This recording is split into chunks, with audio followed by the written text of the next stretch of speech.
Welcome back to The Lead. I'm Isabella Leandri. Let's get started and dive into this week's Politic Corner. As part of an advocacy effort to address safety concerns, the Florida Department of Transportation agreed to transfer control over a stretch of West University Avenue to the city of Gainesville. The news was well received by the city and UF student and parent advocacy groups that have been petitioning for immediate changes to save lives. This past week, FDOT started paving special emphasis crosswalks with more striping to make pedestrians more visible. Future plans include adding temporary speed tables and lowering the speed limit to 25 miles an hour. The Board of Governors for the State University System of Florida recently met to discuss strategies to ensure preparedness for future pandemics or similar crises. It discussed various lessons learned during the COVID-19 pandemic and how that could impact the future of online education. Recommendations included establishing a planning work group focused on ensuring institutional and system-wide crisis readiness, examining the need for changing budget models, and guiding priorities for future investments. For more on this story or for any of your other news needs, all you need to do is visit WUFT.org. A lot is happening in the world and beyond. In this week's installment of the Global Review, The Lead's Elisabel Velasquez and Phoenix Berman tell us about some groundbreaking news from NASA and the recent actions taken by the United States. Hello everyone and welcome to the Global Review. I'm Elisabel Velasquez. And I'm Phoenix Berman. Here are your top international stories. NASA's Perseverance rover captured its first 360-degree panorama upon landing in a Martian crater named after a Bosnian village. The rover captured the panoramic video of the Jezero crater on February 21st. Mastcam-Z cameras on the rover captured the view of the red planet's crater. According to NASA scientists, there are signs that water flowed through the Jezero crater in an ancient river delta. The 28-mile crater was named after the small 1,300-resident Bosnian village of Jezero because it once also had a river-fed lake like the Pivsko Lake outside of Jezero, Bosnia. Bosnian residents celebrated the landing of the rover as they were part of a historic NASA mission.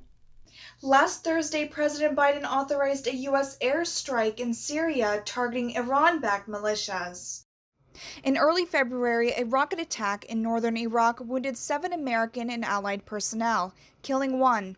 In response, a U.S. airstrike was conducted over the Syrian border, destroying Iran-backed militia facilities used to smuggle weapons and fighters into Iraq.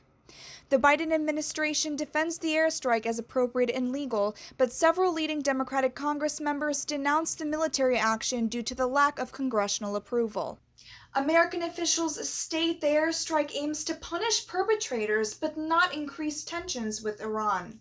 India announces new rules for regulating content on social media. The Intermediary Guidelines and Digital Media Ethics Code were announced on February 25th and are part of an initiative by Prime Minister Narendra Modi to make social media platforms such as Facebook and WhatsApp more reliable and fulfilling legal requests for removing posts. This comes after Twitter ignored India's government orders to eliminate content on farmers' protests in the country.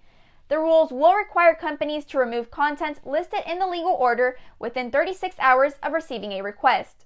That's it for this week's edition of the Global Review. I'm Elisabel Velasquez. And I'm Phoenix Berman. See you next time. UF's 2020 to 2030 Campus Master Plan includes the reduction of the McCarthy Woods Conservation Area.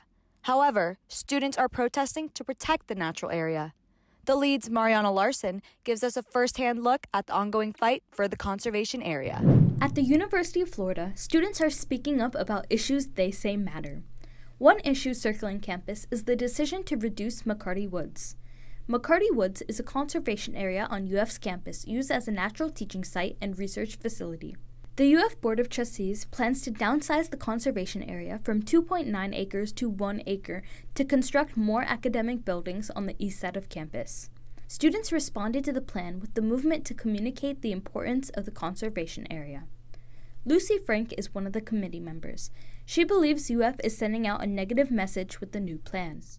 They have all of these wonderful programs in natural resource conservation and wildlife ecology and conservation, and those are some of their top-ranked programs in the country. But UF isn't really showing that they're prioritizing those programs and the students' academic and mental well-being by removing these woods from conservation status and potentially tearing them down. Frank, like many other students, has a personal connection to the woods through classes and other experiences. She decided to get involved in order to leave a positive legacy on the school during her last semester as a student. Students involved in the movement have been taking action in different ways. Its leaders started a petition on change.org detailing some of the benefits of the conservation area. The petition's goal is to get 15,000 signatures. As of March 2nd, it surpassed 14,000.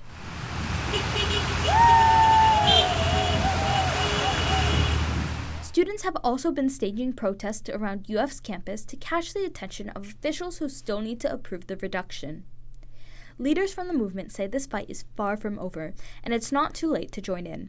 Frank describes how new people can get involved. If you haven't signed the petition, please sign it. And if you can, please share it with as many people as possible. We're really trying to get as much publicity as possible. There is no certainty whether the university's plans will continue or be canceled. For now, students in the movement are doing whatever they can to protect the wildlife at UF, rain or shine. For The Lead, I'm Mariana Larson. If you ever get late-night cravings for something sweet or need a sugar rush to keep you awake while cramming and pulling an all-nighter, well, you're in luck. A college student favorite, Insomnia Cookies, will soon open up on University Avenue.